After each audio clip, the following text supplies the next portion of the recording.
A special task team is meeting this lunchtime to discuss violent protests in Vuwani, Limpopo. The urgent talks by provincial officials are being held at a secret location. Police are also on high alert after demonstrators vandalized at least 22 schools this week. Some schools were torched along with a satellite police station and post office. Authorities are appealing to community leaders to help identify those behind the arson attacks. Residents went on the rampage after failing to get a court to reverse a demarcation board decision. They don't want Vuwani to be merged with nearby Malamulele in a new municipality. Well, the Basic Education Department says the protesters have jeopardized the futures of thousands of pupils.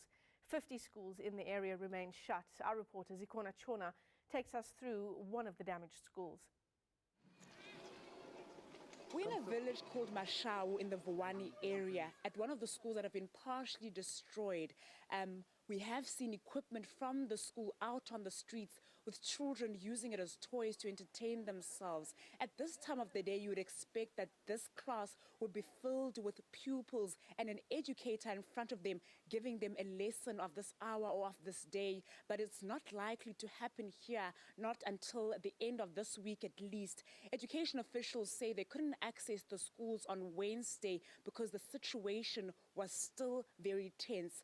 They are expected to come out to Vuwani to assess the damage that has been caused to the schools. We know that schools have lost academic records, they've lost financial records throughout these protests, or as a result of these protests rather. It is something that's going to cost the Education Department a lot of money to rebuild this infrastructure and to make sure that children do get the textbooks and the necessary equipment needed for them to not suffer academically as a result of these protests. We've seen pots and stoves from what appears to be the school feeding scheme also destroyed at the school. Zikhona Chona, Mashau village in Vuwani.